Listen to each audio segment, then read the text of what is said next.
जय हिंद साथियों, मैं दिल्ली से अलका लांबा सभी साथियों का स्वागत करती हूँ जो जुड़ रहे हैं और पूरी उम्मीद करती हूँ आप सभी अपने घरों में होंगे, परिवार के साथ होंगे और पूरी तरह से सुरक्षित भी होंगे। मुझे आज बहुत लोगों ने कहा कि मैं फेसबुक के ऊपर लाइव आकर आप सभी से बात करूं और मुद्दा अर्नब गोस्वामी ने अपने रिपब्लिक टेलीविज़न के ऊपर महाराष्ट्र पालघर के जो हुआ, बहुत शर्मनाक हुआ जो कुछ भी हुआ है, उसके ऊपर पूरा एक डिबेट किया, उसे कम्युनल किया, उसे सांप्रदायिक किया, उसे धर्म से जोड़ दिया और कांग्रेस की अध्यक्षा श्रीमती सोनिया गांधी जी को लेकर जितनी अभद्रता वो कर सकते थे उन्होंने वो की। लोग चाहते थे कि पालघर महाराष्ट्र में 3 लोगों को, 3 इंसानों को एक भीड़ ने मार डाला। भीड़ ने 3 इंसानों को मार डाला। कानून को अपना काम करना चाहिए था और कानून अपना काम कर भी रहा है। लोग चाहते थे कि जो 3 इंसान मर रहे हैं उनमें इंसान से ज्यादा उनका धर्म पहले देखा जाए, उनके कपड़े देखे जाए और उनका धर्म देखा गया, उनका पहनावा देखा गया और उन्हें पहचाना गया कि वो हिंदू और साधु संत हैं। लेकिन मारने वाले कौन है इस पे सोचें, उसकी जांच हो। उससे पहले जितने भी लोग थे वो उसे पूरी तरह सांप्रदायिक रंग देने, हिंदू मुस्लिम देने शुरू हो गए और अपनी राजनीतिक रोटियां सेकना उन्हें मौका मिल गया था कि इस मौके से हाथ से नहीं जाना देना है। और उन्होंने बिना इसकी जांच हुए, बिना सच्चाई सामने आए हुए इस पे ये फसाद फैला दिया कि एक धर्म के लोगों ने भीड़ में शामिल होकर दूसरे धर्म के लोगों को मार डाला है।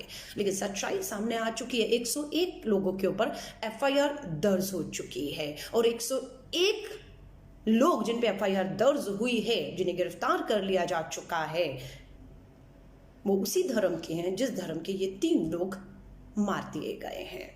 महाराष्ट्र गवर्नमेंट में तुरंत कार्रवाई करते हुए 101 लोगों पर एफआईआर दर्ज किए, उन्हें गिरफ्तार कर लिया और मैं पूरी उम्मीद करती हूं महाराष्ट्र सरकार बिना समय व्यर्थ किए फास्ट ट्रैक कोर्ट, जी हां, फास्ट ट्रैक कोर्ट में इस मामले को चलाए और 3 महीने से 6 महीने के अंदर इन सभी 101 लोग जो उसी सेम धर्म के हैं, भीड़ बनकर मार दिया गया, उनको सख्त से सख्त सजा मिलनी चाहिए। कानून किसी का धर्म, किसी की जाति, किसी की भाषा, किसी का पॉलिटिकल एफिलिएशन बिल्कुल नहीं देखना चाहिए और होनी चाहिए। और उम्मीद है ये कार्रवाई महाराष्ट्र की सरकार जरूर करेगी। अब बात आती है अर्नब गोस्वामी ने बस जैसे ही पता लगा, एक मौका हाथ में लगा है, उसे वो जाने नहीं देना चाहते थे, जिसके लिए उन्होंने एक डिबेट बुलाई जिसमें साधु संत और हर एक को बुलाकर बैठा लिया और बिल्कुल एग्रेसिव होकर अर्नब गोस्वामी ने सोनिया गांधी तक के ऊपर गाली गलौज करना शुरू कर दिया। आज सोनिया गांधी जी की उम्र 73 है। इस साल 74 साल की सोनिया गांधी जी पूरी हो जाएंगी। 1968, आज से 53 साल पहले हिंदुस्तान की वो बहू बनकर इस देश में आई थी। एक स्पीच है उनका जो आज बहुत वायरल हो रहा है क्योंकि बात सोनिया गांधी जी के ऊपर अर्नब गोस्वामी ने उठाई है। और मैं सभी से कहूंगी, बेटी बहू बनती है और जब बेटी बहू बनकर किसी के घर जाती है तो माँ और पिता उसे बताते हैं कि जिस दरवाजे पे तेरी डोली जा रही है उसी दरवाजे से तेरी अर्थी उठनी चाहिए। अब हम नहीं, वही तेरे माँ बाप हैं, वही तेरा भाई बहन और तेरा नाम तक बदल दिया जाता है, पहचान बदल दी जाती है। सबसे पहला काम यही होता है। लेकिन सोनिया गांधी जी की एक स्पीच आपको मैं जरूर सुनाऊंगी, सिर्फ 2 मिनट की है, सुनिएगा और इस वीडियो को ज़्यादा से ज़्यादा वायरल किया जाएगा क्योंकि अभी कुछ और बातें हैं। क्योंकि सोनिया गांधी जी के साथ मैंने बहुत करीबी से काम किया, मुझे नहीं मालूम बहुत कितने लोगों को श्रीमती सोनिया गांधी जी के साथ उठने बैठने का, बात और काम करने का मौका मिला है। मैं उन भाग्यशाली लोगों में से हूँ और बहुत बार महसूस करती हूँ कि शायद उतने भारत के रीति रिवाज, संस्कार, पहनावा शायद मुझे नहीं आता जितना हिंदुस्तान की संस्कृति में वो ढल गई है पूरी तरीके से। एक उनका भाषण है, भावुक करने वाला है, सुनाऊंगी, सुनिएगा जरूर। Yes, I was born in Italy. I came to India in 1968 as the daughter-in-law of Indira Gandhi. Yes, I have spent 48 years of my life in India. This is my home. This is my country.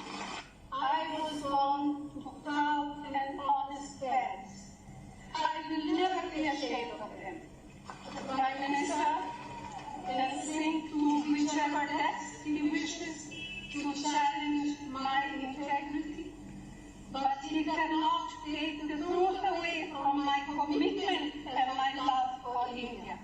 And it is here that my ashes mingle with those of my loved ones.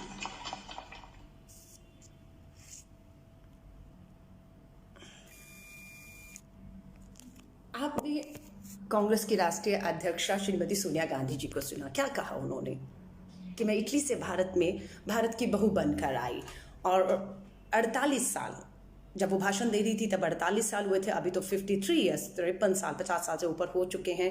उन्होंने कहा मैं इस देश में आई, इस देश की नागरिकता उन्होंने ली, और उन्होंने ये कहा इस देश में से अब मेरी जो अंतिम सांस है वो इसी हिंदुस्तान की धरती पर लेंगी।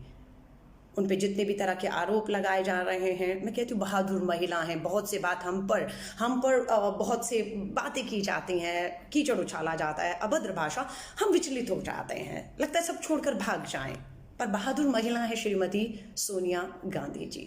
मैं आपको याद दिलाती हूँ, एक बार नहीं बहुत बार उनके सामने चुनौतियां आई। 1968 में जब वो भारत की बहू बनकर हिंदुस्तान में आई थी, शादी को भी 23 वर्ष भी नहीं हुए थे, जी हाँ 23 साल भी नहीं हुए थे। 1991 में श्री राजीव गांधी जी इस देश के लिए शहीद हो गए। उससे पहले 1984 में एक बहू के तौर पर सोनिया गांधी जी इंदिरा गांधी जी के साथ ही रह रही थी और उनकी पूरी देखभाल कर रही थी। जब भी राजीव जी बाहर जाते थे तो अधिकतर सोनिया गांधी जी इंदिरा गांधी जी के साथ रहती थी। और 1984 में जब इंदिरा गांधी जी के ऊपर हमला हुआ जिसमें उनकी जान भी चली गई, तब उनके साथ कोई था तो श्रीमती सोनिया गांधी जी थी। उन्हें अपनी गोद में लिया, अस्पताल की तरफ दौड़ी और वहां इंदिरा जी ने अंतिम सांस ली।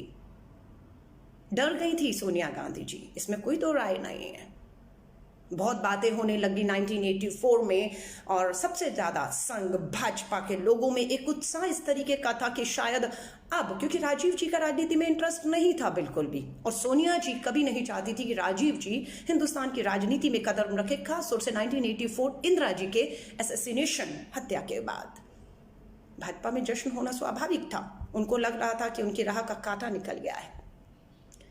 लेकिन 1984 में इंदिरा जी के बाद राजीव जी को मनाया गया, सोनिया जी के मना करने के बावजूद, क्योंकि उन्हें चिंता थी, उनके सामने उनके इंदिरा जी ने प्राण त्यागे थे और राजीव जी की भी जान को खतरा था, उनके परिवार को खतरा था, उन्हें ऐसा लगने लगा था। लेकिन पूरी कांग्रेस ने एकजुट होकर राजीव गांधी जी को प्रधानमंत्री की शपथ दिलाई और वो 1984 इंदिरा जी के बाद देश के प्रधानमंत्री बने। लेकिन सोनिया जी ने साथ नहीं छोड़ा, पूरी अफवाहें फैला दी गई 1984 के बाद कि अब राजीव जी का राजनीति में इंटरेस्ट नहीं है, सोनिया गांधी जी ने राजनीति में आने नहीं देना चाहती। अब राहुल जी की उम्र 14 साल थी और प्रियंका गांधी की उस समय उम्र 12 साल थी। ये अब देश छोड़कर, देश का सारा खजाना देश को लूट कर भाग जाएंगे। ये उस समय जो है अफवाहें फैलाई जाती थी संघ और भाजपा के द्वारा कि बदनाम किया जाए, नहीं ये भागने वाले हैं, लेकिन वो भागे नहीं।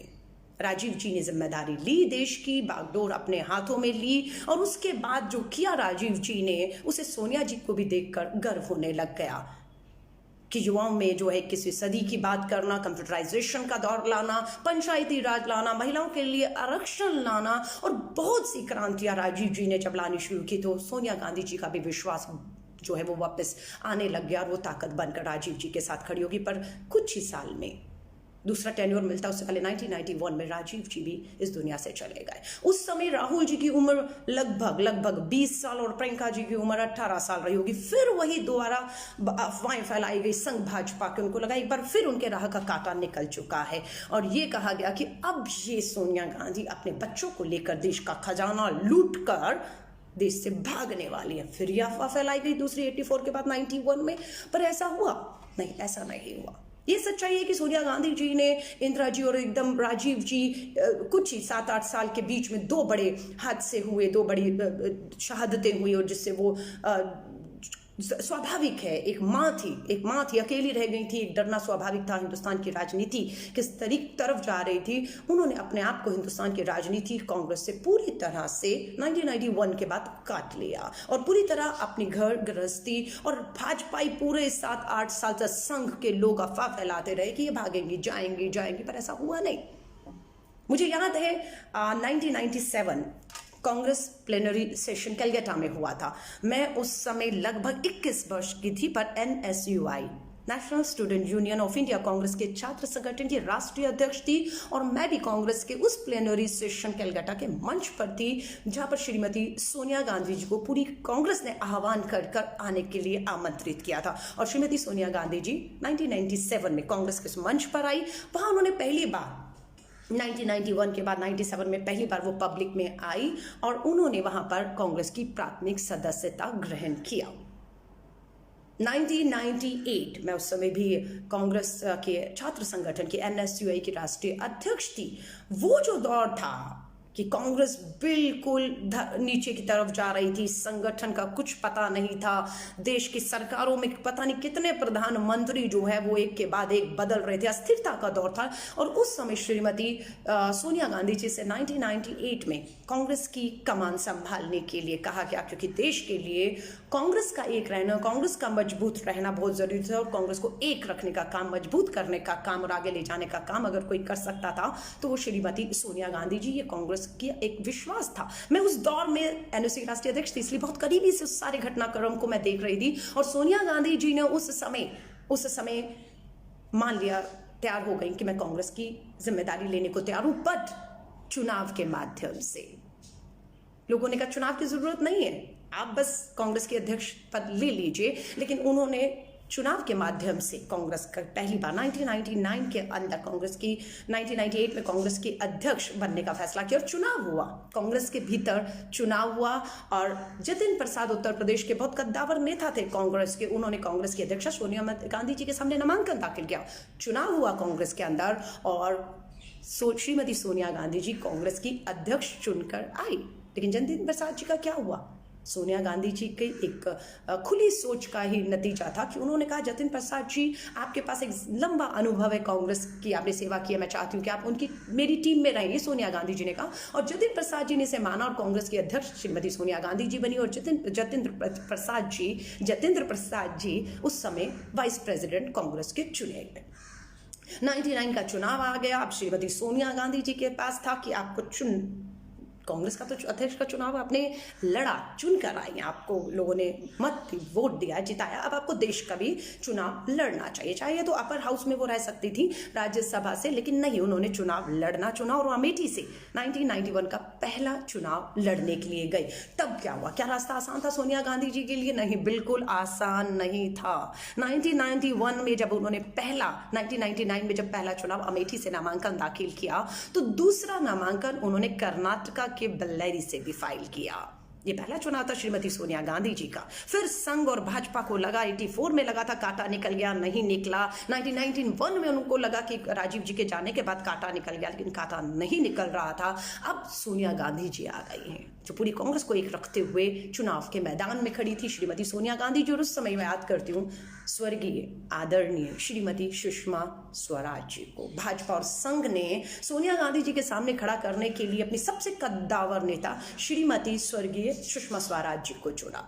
सुषमा स्वराज जी को लगा अमेठी तो शायद संभव नहीं हो पाएगा क्योंकि कांग्रेस का एक गढ़ रहा है, लेकिन बेल्लेरी से, कर्नाटका से उन्होंने श्रीमती सोनिया गांधी जी के सामने चुनाव लड़ने की चुनौती को स्वीकार कर लिया। और इस बात को उन्होंने कहा, अगर गूगल करेंगे, कि अगर वो चुनाव हार जाती हैं, अगर सोनिया गांधी जी चुनाव जीतती हैं और प्रधानमंत्री बन जाती हैं, उन्हें ऐसा लग रहा था, तो वो अपना सर मंडवा देंगी और वो जमीन पर सोएंगी। बहुत बड़ी घोषणा उन्होंने की थी कि अगर वो चुनाव हारी तो वो अपना सर, सुषमा स्वराज जी ने कहा, सर मंडवा देंगी और जमीन पर सोएंगी। और नतीजा क्या आया? श्रीमती सोनिया गांधी जी 1999 का अमेठी और बेल्लेरी कर्नाटका का चुनाव भारी बहुमत से जीत गई और सुषमा स्वराज जी भाजपा संघ की पूरी हार वहां पर हुई। ये चुनौतियां थी। कांग्रेस के अंदर भी उनको चुनौती आई थी जब 1999 में चुनाव जीत कर आई, 1998 में अध्यक्ष बनी, तब शरद पवार जी और हमारी सांगमा जी तो रही नहीं अब दुनिया में, तारिक अनवर जी, इन लोगों ने काफी विरोध किया था। उन्हें लगता था सोनिया जी अध्यक्ष बन गई हैं तो सोनिया जी प्रधानमंत्री की भी दावेदारी करेंगी, इसीलिए उन्होंने उसका विरोध किया। और विरोध के चलते, क्योंकि सोनिया जी चुनकर आई थी, अध्यक्ष बनी थी, देश का चुनाव जीता था 1999 का उन्होंने 2 जगहों से, उसके बाद पार्टी के अंदर अनुशासनहीनता के तौर पर से देखते हुए तीनों नेताओं को पार्टी से बाहर कर दिया गया। और उसके बाद सिलसिला आगे बढ़ा। 99 की आपको मैंने बात बताई कि किस तरह से वो हरा कर आई और नेता विपक्ष के तौर पर 1999 के चुनाव के बाद नेता विपक्ष के तौर पर श्रीमती सोनिया गांधी जी ने संसद के अंदर जिम्मेदारी संभाली और 1999 के बाद अटल बिहारी वाजपेयी जी की सरकार बनी। और अटल बिहारी वाजपेयी जी का जो सोनिया गांधी जी के साथ जो संस्कारों की बात करते हैं, हिंदू रीति रिवाजों की बात करते हैं, बहू और बेटियों की बात करते हैं, अटल बिहारी वाजपेयी जी की बहुत तस्वीरें आपको सोनिया गांधी जी के साथ दिखेंगी कि कितना सम्मान करते थे वो एक महिला का, एक नेता के तौर पर। और कभी उन्होंने उनके व्यक्तिगत जीवन पर जो है उंगली शायद कभी उठाई हो। अगर आप तस्वीरें देखेंगे, एल के अडवाणी जी हों, आपके अटल बिहारी वाजपेयी जी की सोनिया जी के साथ एक सम्मान था। लेकिन आज जितना स्तर नीचे गिर सकता है उसे गिराने की कोशिश की जा रही है, बदनाम करिए, क्योंकि कांटा एक ही दिख रहा है। तस्वीरें हैं मेरे पास सोनिया जी की, ये किताब है जिसमें अटल बिहारी वाजपेयी जी और अडवाणी जी और बड़े नेताओं के साथ सोनिया जी के कैसे संबंध रहे जब वो नेता विपक्ष थी और अटल बिहारी वाजपेयी जी देश के प्रधानमंत्री थे, कितना सम्मान था उन्हें।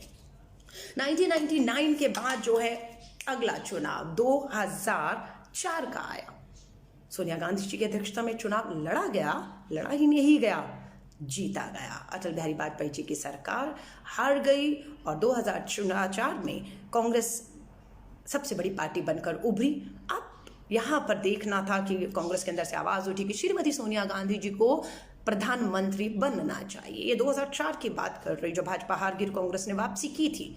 अब फैसला सोनिया गांधी जी को करना था। पूरी कांग्रेस चाहती थी कि सोनिया गांधी जी के नेतृत्व में चुनाव लड़ा गया है और ये वापसी उनकी वजह से संभव हुई है। 8 साल के बाद वो वापसी हुई थी पीवी नरसिम्हा राव जी की सरकार के बाद। तो सोनिया जी को पदभार संभालना चाहिए, पर सोनिया गांधी जी ने भावुक एक भाषण दिया और सबकी बात को सुना और फैसला लिया कि नहीं, मैं प्रधानमंत्री नहीं बनूंगी।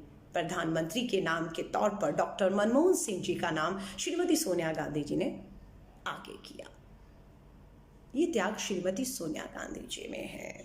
ये बलिदान इंदिरा जी और राजीव जी के बाद हिंदुस्तान की ज़मीन से जुड़े रहना और इस तरह के भाषण जो आपको मैंने शुरू में सुनाए हैं कि उन्होंने कहा है, मुझे गर्व है अपने माता पिता के ऊपर जिन्होंने मुझे जन्म दिया। 1968 में मैं वहाँ से भारत बहू बनकर आई और आज मैं अपनी पूरी ज़िंदगी 50-53 साल मैंने दिए हैं और अब मेरी यहीं पर जो है मैं चाहती हूँ वो अंतिम सांस ले। 73 साल की हो चुकी हैं।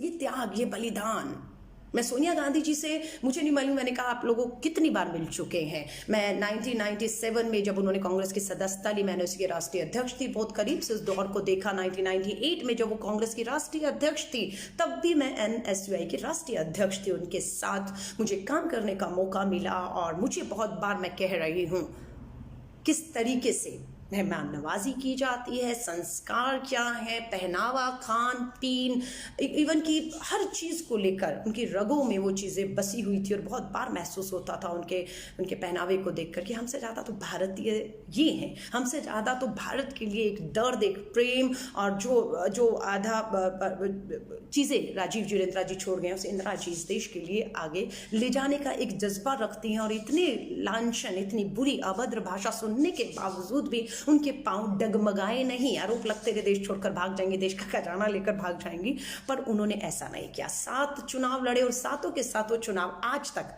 श्रीमती सोनिया गांधी जी हारी नहीं है। चाहे वो अमेठी हो, रायबरेली हो, बेल्लेरी से चुनाव लड़ा हो, 99 का, 2004 का, 2008 का, 2014 का, 2019 तक का चुनाव सोनिया जी लड़ी, लोकतांत्रिक तरीकों से लड़ी और जीतती आई।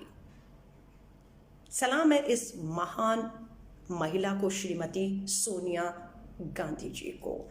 ये भाजपा के रास्ते का रोड़ा बन चुकी हैं, इसलिए उन्हें मंजूर नहीं है। आज देश में किसकी सरकार है? आज अगर कहीं हिंसा हो रही है या देश की सब चीजें बर्बाद हो रही हैं, मीडिया चीख रहा है, अर्नब गोस्वामी जैसे लोग चीख रहे हैं, तो दोषी कौन है? किसकी जिम्मेदारी, किसको कार्रवाई करनी है? नहीं, कांग्रेस। सोनिया गांधी कांग्रेस के अध्यक्ष, क्या वो देश के प्रधानमंत्री हैं? अगर उनके कांग्रेस के गठबंधन से महाराष्ट्र में सरकार चल रही है तो श्रीमती सोनिया गांधी जी ने महाराष्ट्र के मुख्यमंत्री से बात करके इस बात को सुनिश्चित किया कि ये जो घटनाएं हुई हैं ये बिल्कुल शर्मसार हैं, कड़ी से कड़ी कार्रवाई होनी चाहिए। और कड़ी से कड़ी कार्रवाई हुई। 101 लोग अरेस्ट कर लिए जा चुके हैं और मैं मांग कर रही हूँ कि बिल्कुल 3 महीने के अंदर फास्ट ट्रैक कोर्ट करके इन्हें सजाएं मिलने चाहिए। ये सोनिया गांधी जी के बारे में। सोनिया गांधी जी जब यूपीए की नेता थी, प्रधानमंत्री पद नहीं लिया 2000, उसके बाद 2004 के बाद 2009 में जब दोबारा सरकार कांग्रेस का दोबारा 200 से 208 सीटें आई, तब भी मौका था, श्रीमती सोनिया गांधी जी को वापस कहा गया कि आप देश की प्रधानमंत्री बने, लेकिन नहीं, उन्होंने दोबारा डॉक्टर मनमोहन सिंह जी को ही प्रधानमंत्री बनने को कहा। लेकिन यूपीए के नेता के तौर पर उन्होंने राइट टू इंफॉर्मेशन, सूचना का अधिकार कानून लाने में पूरी ताकत लगाई जो आया भी। उन्होंने फूड सिक्योरिटी, गरीबों के लिए खाद्य सुरक्षा, फूड सिक्योरिटी बिल लेकर आई, वो कानून लेकर आई। मनरेगा, Mahatma Gandhi national rural employment act लेकर आई कि ग्रामीणों को रोजगार मिलना है। ये यूपी के नेता के तौर पर। और न्यूक्लियर डील जैसे में मनमोहन सिंह जी के पीछे अगर कोई ताकत बनकर खड़ा था, जब लेफ्ट भी हट गई थी, तब श्रीमती सोनिया गांधी जी डॉक्टर मनमोहन सिंह के सामने, क्या अमेरिका के सामने झुकेगा? नहीं, डॉक्टर मनमोहन सिंह के पीछे पूरी कांग्रेस अध्यक्षा श्रीमती सोनिया गांधी जी ताकत बनकर खड़ी थी। श्रीमती सोनिया गांधी पहली कांग्रेस की ऐसे नेता है जिन्होंने 2 दशक पूरे किए हैं। बहुत से कांग्रेस के राष्ट्रीय अध्यक्ष रहे, लेकिन इतना बड़ा सर्वसम्मति से पूरी पार्टी को एक लेकर आगे चलने का अगर सबसे बड़ा कीर्तिमान किसी के नाम पर है तो उस बहादुर महिला कांग्रेस की अध्यक्षा श्रीमती सोनिया गांधी जी के पास है।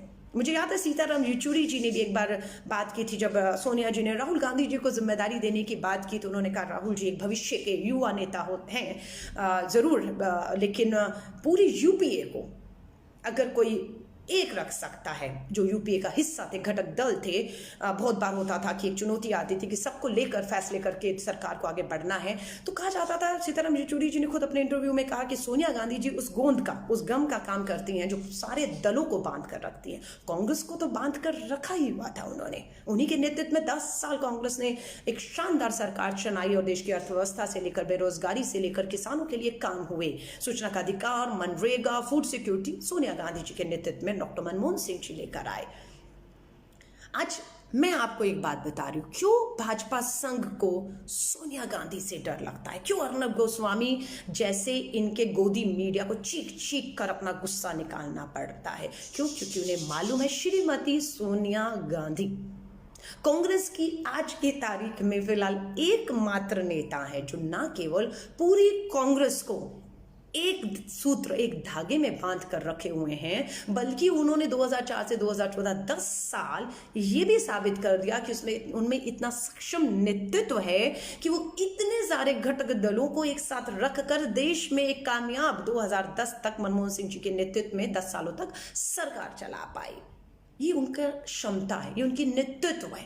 व्यक्तिगत हमले हुए जो आज भी हो रहे हैं, मैं आपसे कहूंगी इनकी ये जो बौखलाहट है ना, इससे आपको खुश होना चाहिए। इशारा करता है कि ये डरे हुए हैं, ये श्रीमती सोनिया गांधी जी के नेतृत्व से डरे हुए हैं।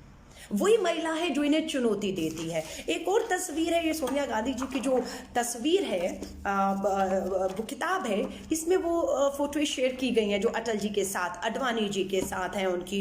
और मैं आपको ज़रूर ये किताब थोड़ा सा फोटोग्राफ्स दिखाना चाहूँगी, आप देखिएगा कि राजनीति होती थी। ये देखिए श्रीमती सोनिया गांधी जी अडवाणी जी के साथ, जब वो नेता विपक्ष थी, इस तरह के संबंध हुआ करते थे। ये शरद पवार जी के साथ है, ये 1999 में वो पहला अपना नामांकन दाखिल कर रही थी उस समय है। यहाँ आप देखते हैं अटल बिहारी वाजपेयी जी जब देश के प्रधानमंत्री थे, अटल बिहारी वाजपेयी जी जब नेता विपक्ष के तौर पर सोनिया गांधी जी को बुलाकर बातचीत की जाती थी। यहाँ पर भी आप देखिएगा, ये इंदिरा गांधी जी का, माफ़ी चाहूँगी, राजीव जी के फ्यूनरल का तस्वीरें हैं। इसमें मैं आपको ये देखिए, ये एक शानदार तस्वीर है। देश के प्रधानमंत्री श्री अटल बिहारी वाजपेयी जी जब देश के प्रधानमंत्री थे, नेता विपक्ष सोनिया गांधी जी को बुलाया जाता था, बात की जाती थी, सम्मान दिया जाता था, जो शायद आज के भाजपा संघ के प्रधानमंत्री कहें, गृह मंत्री कहें, नेताओं को देना नहीं आता है। बौखलाहट है, डर है। क्यों मोदी जी को और मैं कहूँगी अमित शाह को सोनिया गांधी जी पसंद नहीं है, ये देखिएगा। रिमूव नरेंद्र मोदी। अटल बिहारी वाजपेयी जी ने धर्म, राज धर्म यूं ही नहीं समझाया था। ये 2002 का पार्लियामेंट में धरने पर श्रीमती सोनिया गांधी जी बैठी थी और अटल बिहारी वाजपेयी जी ने उसके बाद श्री नरेंद्र मोदी जी को उनका राजधर्म समझाने की कोशिश की थी। देख रहे हैं आप सभी लोग। सो मैं आप सभी से कहूंगी, सोनिया गांधी जी, गांधी परिवार का त्याग और बलिदान, उनका साहसिक नेतृत्व, उनका अडिग रहना, ये कहीं ना कहीं कांग्रेस और भाजपा और संघ के नेताओं को, गोदी मीडिया को बार बार विचलित करता है और मैं इससे एक शुभ संकेत के तौर पर देख रही हूं। कांग्रेस का त्याग, कांग्रेस का बलिदान और गांधी परिवार ही एक ऐसा सूत्र, एक ऐसा धागा है जो कांग्रेस को एक रखते हुए, देश के घटक दलों को जो कांग्रेस की, गांधी की विचारधारा पर यकीन करते हैं, उनको एक रखते हुए, देश को एक रखते हुए तरक्की और उन्नति पर आगे ले जा सकता है और आज की सरकार को चुनौती दे सकता है जो मात्र धर्म के नाम पर नफरत, जहर पूरा जो है बर्बाद करके सिर्फ अपनी सत्ता की रोटियां सेकना चाहता है। तो मैं आप सभी से कहूंगी, 2000 के करीब लोगों ने, कम से कम मुझे मालूम नहीं कितनी देर से मैं बोल रही हूँ, आप लगातार मुझे सुन रहे हैं और उम्मीद करती हूँ आप कांग्रेस के वो सिपाही हैं जिन्होंने कांग्रेस का साथ और उसकी विचारधारा को कभी नहीं छोड़ा है।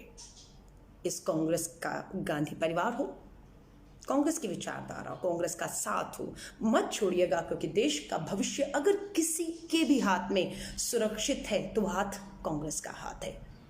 और गांधी परिवार से इनका यूं डरना, कभी प्रियंका गांधी जी पर हमला, कभी राहुल गांधी जी पर हमला, कभी सोनिया गांधी जी पर हमला, ये इनकी मात्र बौखलाहट का नतीजा है, क्योंकि वो इन्हीं से डरते हैं, क्योंकि यही वो गांधी परिवार और लोग हैं, गांधी परिवार के, जो पूरी कांग्रेस को एक सूत्र में बांधकर लगातार इस देश की लड़ाई को, चाहे गरीब की हो, किसान की हो, बेरोजगारी की हो, अर्थव्यवस्था की हो, से लेकर आगे बढ़ रहे हैं। तो मैं आपसे कहूंगी, अर्नब गोस्वामी, अरेस्ट अर्नब गोस्वामी का हैशटैग ट्विटर पे चलाया जा रहा है और मैं बिल्कुल कहूंगी, ऐसे लोगों की दुकानें जो हैं, रिपब्लिक टीवी, अर्नब गोस्वामी, जो जहर, नफरत और देश को इस तरीके से जो है नफरत में झोंक रहे हैं, इनकी दुकानें बंद होनी चाहिए, इनके लाइसेंस रद्द होने चाहिए, इनके ऊपर कार्रवाई करते हुए इन्हें अरेस्ट करना चाहिए। ये किसी व्यक्ति का नुकसान नहीं कर रहे। इन्होंने जो सोनिया गांधी जी पर अर्नब गोस्वामी जी ने कहा है, अर्नब गोस्वामी ने कहा है, माफी चाहूंगी जी निकल गया क्योंकि वही संस्कार कभी कभी छलक जाते हैं। फिर वो कह रही हूँ, ये व्यक्ति की बात नहीं, ये देश की बात है, देश को एक रखने की बात है। आज हम कोरोना वायरस से लड़ रहे हैं, लेकिन उस कोरोना वायरस पीछे छूट गया ऐसा लग रहा है। उस लड़ाई में टेस्टिंग का पता ही नहीं हो रही है, लेकिन पूरा सांप्रदायिक हिंदू मुस्लिम कोई मौका हाथ से नहीं जाने दे रहे हैं, कोई भी मौका हाथ से नहीं जाने दे रहे। सारा फ्रस्ट्रेशन श्रीमती सोनिया गांधी जी पर उतारा जा रहा है। मुझे गर्व है कि मुझे याद है 2007 में, 1997 में तो जब वो प्राथमिक सदस्यता सोनिया गांधी जी ने ली थी, 98 में कांग्रेस की अध्यक्ष पहली बार वो बनकर आई थी, तब मैं एनएसयू की राष्ट्रीय अध्यक्ष थी। इसलिए बहुत बार किस्मत वाली हूँ कि सोनिया गांधी जी के साथ काम करने का, उनके साथ बात करने का, मिलने का मुझे बहुत बार मौका मिला। और 2007 में मुझे याद है जब सोनिया गांधी जी ने अपनी ऑल इंडिया कांग्रेस कमेटी की टीम का गठन किया था, उस समय 2007 की कांग्रेस कमेटी का जब गठन किया और राहुल गांधी जी पहली बार सक्रिय राजनीति में कांग्रेस के महासचिव बनकर आए थे, तो प्रेस कॉन्फ्रेंस में मैं भी बैठी थी और यकीन नहीं कर रही थी कि कांग्रेस की अध्यक्षा श्रीमती सोनिया गांधी जी ने ऑल इंडिया कांग्रेस कमेटी का ऐलान करते हुए मुझे उसमें जगह दी। और 2007 में दिल्ली से मैं अकेली महिला कांग्रेस की, ऑल इंडिया कांग्रेस कमेटी की राष्ट्रीय सचिव के तौर पर सोनिया जी के टीम में उनके साथ काम करने का मुझे मौका मिला। और 2011 तक लगातार मैंने श्रीमती सोनिया गांधी जी के साथ उनकी टीम में राष्ट्रीय सचिव कांग्रेस के तौर पर काम किया। उनकी सोच, उनकी विचारधारा, उनको संघर्ष करते और उनसे बहुत बार निराश होते थे, हताश होते थे, राजनीति छोड़ने को करता था तो उनकी तरफ देखते थे कि उन्होंने जितना सुना है, झेला है, सहा है और इतना कुछ उनके सामने हो गया, फिर भी वो डटी रही, छोड़ा नहीं उन्होंने, और हम फिर एक बार हिम्मत मिलती थी और आगे बढ़ जाते थे। तो मैं उन भाग्यशाली में से हूँ जो सोनिया गांधी जी को बहुत करीबी से जानते हैं और उनके लास्ट शब्द हमारे कानों में रहेंगे कि इस देश की मैं बहू बनकर आई हूँ, जिस दरवाजे से हिंदुस्तान की संस्कृति, रीति रिवाज, धर्म कहता है कि इस दरवाजे में डोली आई है, अर्थी भी वही सूटेगी। और सोनिया गांधी जी ने कहा कि मेरी अंतिम सांस, आज 74 साल की हैं, 53 साल उनको हिंदुस्तान में आए हुए हो गए हैं, संघ उन्हें कभी नहीं अपनाएगा, हमें परवाह भी नहीं है संघ कितना महिला विरोधी है। ये जब बाबा साहब अम्बेडकर हिंदू एक्ट लेकर आए थे पार्लियामेंट में शुरू में कि महिलाओं को उनका संपत्ति में अधिकार मिलना चाहिए, महिलाओं को भी तलाक देने का अधिकार होना चाहिए, पुरुष बहुत शादियां कर सकते हैं, ये उस समय था, उसको हटाने की बात कर रहे थे, तो संघ को सबसे ज्यादा मिर्ची लगी थी कि नहीं आप सनातन धर्म और हिंदू का ये एक्ट लाकर आप हिंदू विरोधी हैं। नहीं, वो हिंदू विरोधी नहीं थे, वो महिलाओं के लिए थे, पंडित नेहरू और अंबेडकर। लेकिन महिला विरोधी कोई था तो ये संघ था। इन्हें मंजूर नहीं था कि महिलाओं को संपत्ति में अधिकार मिले, महिलाओं को भी तलाक देने का अधिकार मिले, या महिलाएं जो है विधवा भी अगर हो जाएगी तो उसे दूसरी शादी का अधिकार ये लोग नहीं देना चाहते थे, यानी कि वो जिंदगी भर इसी तरह मर जाए।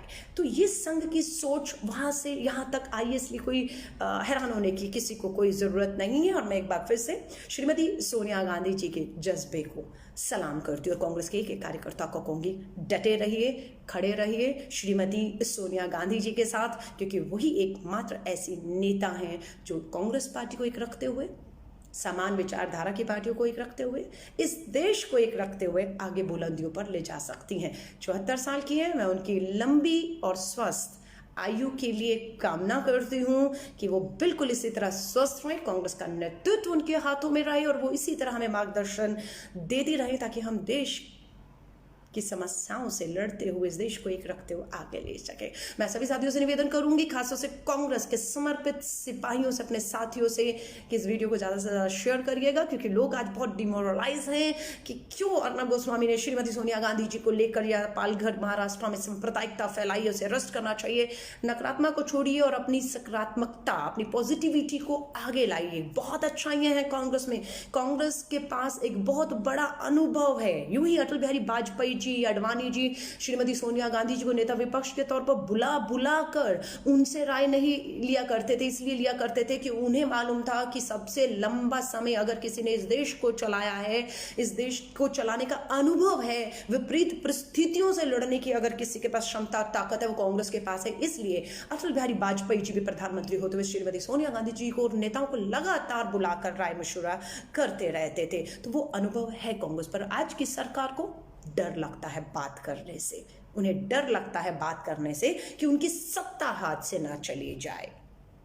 समझ रहे हैं? मेरी शुभकामनाएं आप सभी के साथ है। जाते जाते एक बार वीडियो शेयर जरूर करिएगा, हर कांग्रेस के कार्यकर्ता तक ये पूरी सोनिया जी के त्याग और बलिदान की कहानी पहुंचना बेहद जरूरी है, ताकि हम एक रहें, हम विचलित ना हो। और लास्ट, घरों में रहिए, परिवार के साथ रहिए और सुरक्षित रहिए। मेरी शुभकामनाएं है। कोशिश करूंगी आपसे दोबारा जुड़ूंगी। 1,500 लोग अभी तक जुड़े हुए हैं। आप सभी का तहे दिल से धन्यवाद। जय हिंद, जय भारत।